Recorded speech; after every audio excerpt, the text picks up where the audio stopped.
The following story was posted on Reddit, and all credits belong to the original author. Special thanks to Reddit user John Doesn't for granting permission to use their story. Now on with the show.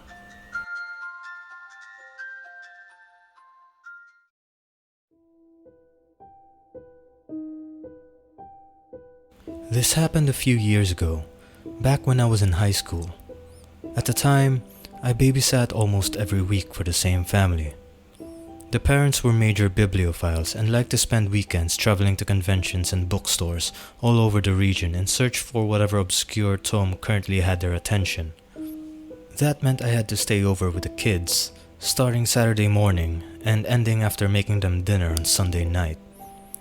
It was a pretty tough job, to be honest, wrangling 3 kids in between the ages of 2.5 and 12. But I was saving up for a car at the time, and the parents paid me really generously. Anyway, if you sit the same kids for long enough, you get to know them well enough to keep a handle on things pretty well. In particular, I used what we called the army game to keep things running smoothly. Basically, we were our own little company of soldiers.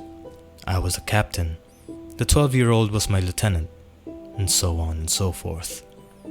We pretended that we were holding down a fort in enemy territory, waiting for reinforcements, i.e., their parents, to come home. The kids couldn't have snacks whenever they wanted because we needed to be careful with our rations. They couldn't go outside without permission because enemies were prowling around out there. If they started misbehaving in general, they could get court-martialed. You get the idea. The younger kids loved it, and it made my life a lot easier. Well, one weekend we were hanging out as usual. I was in the kitchen making the kids a late dinner when the 2 youngest started fighting over something. God, I don't even remember what they were on about now. But it was Sunday evening, so I was pretty worn out by then, and I snapped at him to knock it off. The younger boy, Jay, tried to argue with me, but with his almost 3-year-old vernacular. He just ended up frustrated and pouting, kicking the couch and pushing his sister. I told him to take a minute to calm down. So he goes off to sulk in his bedroom for a while, and the other kids are watching a movie. Everything seems fine. I finish making dinner and call them into the kitchen to get their shares, but Jay doesn't turn up. I figure he's still sulking somewhere and hunt through the bedrooms upstairs. No luck. I rally the others for a manhunt and we spread out through the house, checking in closets and bathroom cupboards, all the usual places where Jay would hide when he was annoyed with his siblings. We spent a good 10 minutes combing through the place without any luck, and at that point I started getting nervous. But both exits from the house have child-proof locks, so I know he's still inside. Right as I start mentally playing out the conversation we'd have when the parents come home to a lost baby, the 12-year-old, S, taps me on the shoulder and says that we haven't checked the basement yet. We're in Florida, in an area along the St. Johns River where flooding is bad enough in some neighborhoods that even moderate rains can leave your carpet soaked through if you don't dig trenches to guide the water into the street. People here don't have basements, which makes them tenfold scarier when you actually do have one. S leads me to the end of the downstairs hallway, to a small door that looks obviously battered and scuffed, older than other parts of the house.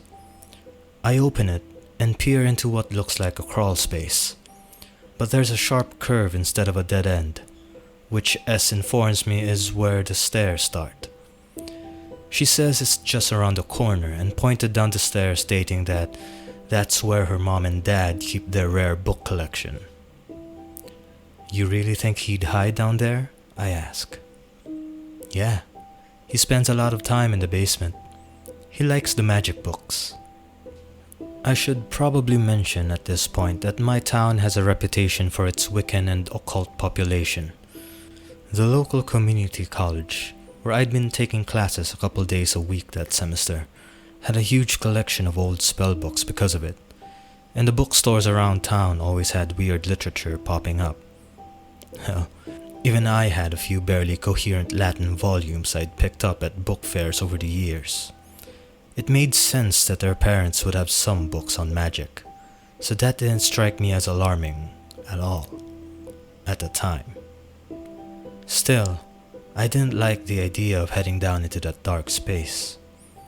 My parents used to punish me by locking me in a crawl space when I was little, so they've always made me nervous. I look hopefully at S. "You wanna go check if he's down there?"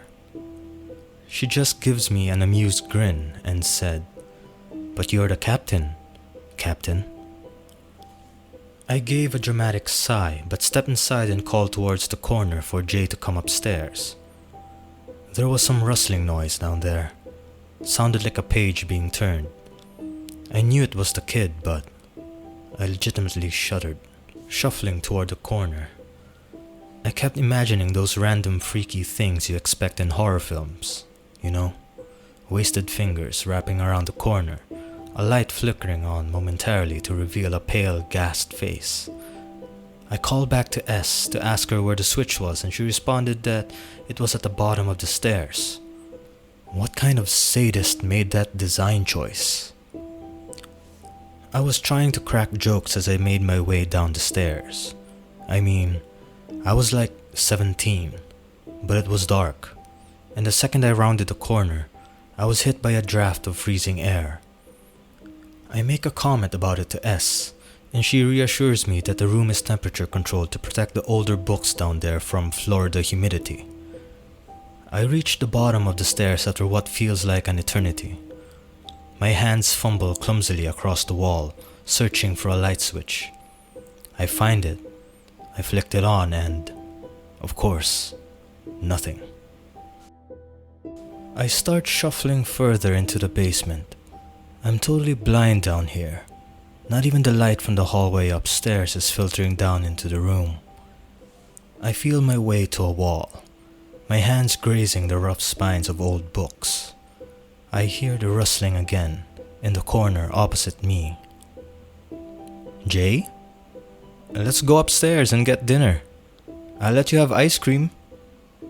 I would have let him have my kidney at that point. Just say something. I'm halfway to his corner when I hear a strange noise, like a heavy breathing coming from behind me down near the floor. I freeze and hear it move closer, until I can feel its rhythmic heat on the back of my legs.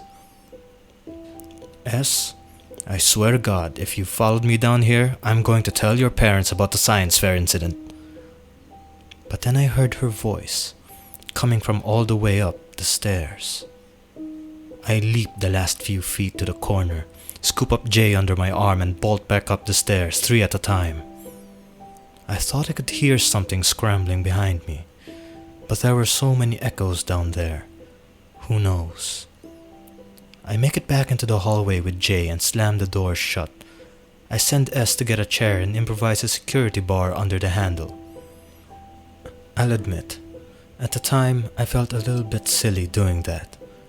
I pride myself on not getting caught up in silly supernatural beliefs, but there was no way I was walking away from that door unsecured.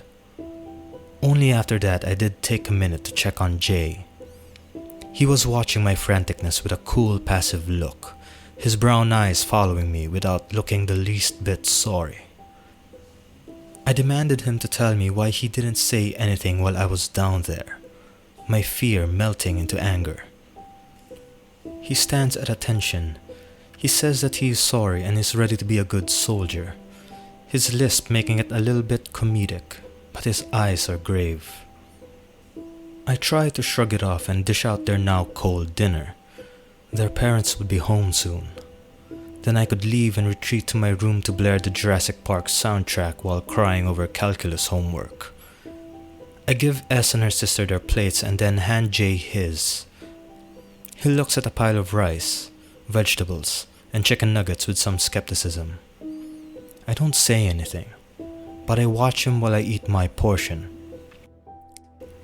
He pokes at the food carefully, tries a grain of rice, makes a face, and does the same with every other helping I'd given him. He'd always been a picky eater, but this was a little excessive. I order him to finish his food. He nods and starts mechanically shoving spoonfuls of rice and veggies into his mouth, not even trying to chew, just swallowing it whole. Christ, Jay, you have to chew before you swallow. He pauses, nods thoughtfully, then starts chewing every bite methodically.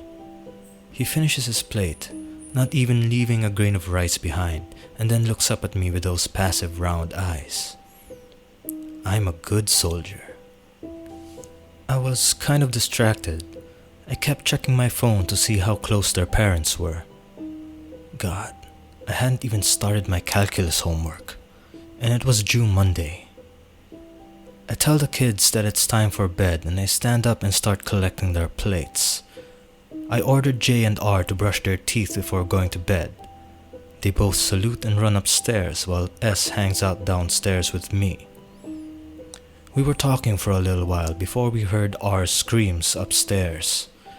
I was already on edge, so I reacted quickly and bust into the upstairs bathroom just in time to find J standing over R with a kitchen knife in his hand. I shout and grab the knife out of his surprisingly strong grip. Jay turns to me slowly and gives me a puzzled look. She was disobeying.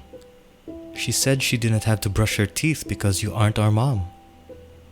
That doesn't mean you can stab her. I hand the knife to S, who's behind me looking scared, and pick up R. She was crying, understandably, but she doesn't seem to be hurt, so I send her to her room with S and turn back to J. I'm being a soldier, he says blazely. Soldiers don't hurt their sisters, I snap, trying to stay in control of myself.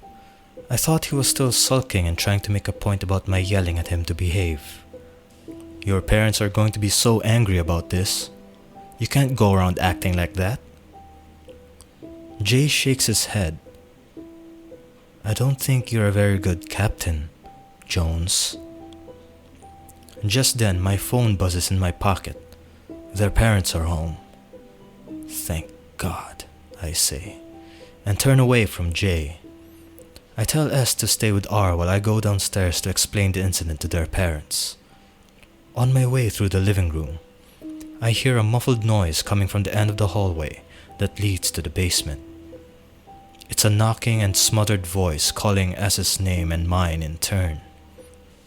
Before I even had time to think about what I was doing, I had sprinted down the hallway and jerked the door open. There was nothing behind it.